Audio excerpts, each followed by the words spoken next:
plus attirer votre attention, Be'ezrat Hashem, à cette grande fête qu'on partage tous ensemble pendant 8 jours, 8 lumières, 44 lumières en tout, c'est extraordinaire. Et je voudrais vous rapporter l'importance de Hanouka. C'est sûr que tout le monde la connaît, mais on va réviser ensemble certains points de la fête, de façon à ce que lorsqu'on allume demain et après-demain, ça va en grandissant.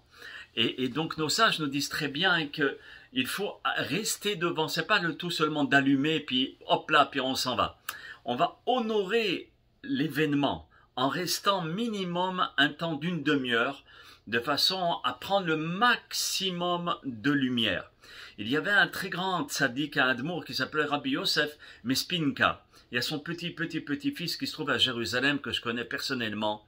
Et lui, ce grand hacham, il disait à tous ses élèves, malheureusement ou heureusement, dès qu'arrive le premier soir de Hanouka, je n'arrive pas à marcher tranquillement de la synagogue à chez moi.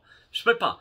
Je suis obligé de courir. Et il courait comme un fou, pour vite aller allumer la Hanouka de façon à ne pas perdre un instant afin de recevoir toutes ces lumières.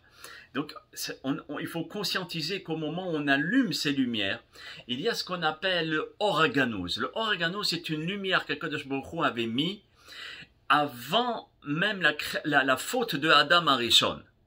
Dès que Adam et Ève, malheureusement, ont fauté, cette lumière n'a pas disparu. Mais elle est partie du monde et elle est rentrée dans la Torah.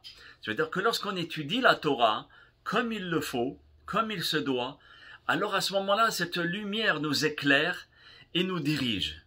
Et cette lumière s'appelle le Or Aganouz, la lumière cachée.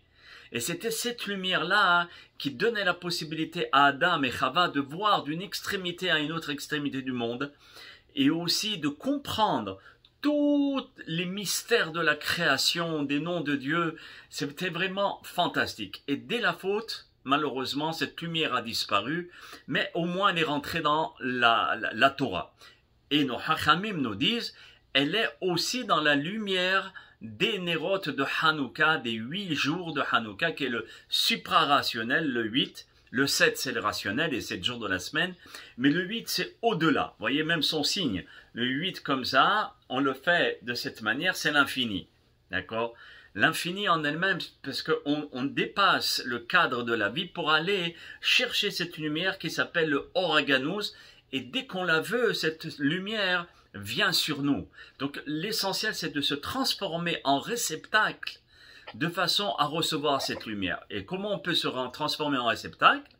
C'est de dire, Hachem, laisse rentrer cette lumière dans mon intellect, dans ma neshama, dans mon corps.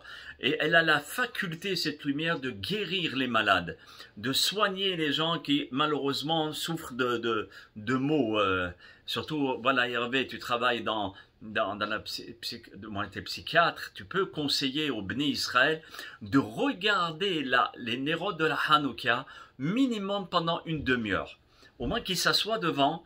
Et on a vu des ma'asim extraordinaires, le Admour de Apta, qui est un très grand tzaddik, qu'il a conseillé à des gens comme ça, et ils ont retrouvé la refoua chez les mains, pas seulement physique, mais aussi psychologique.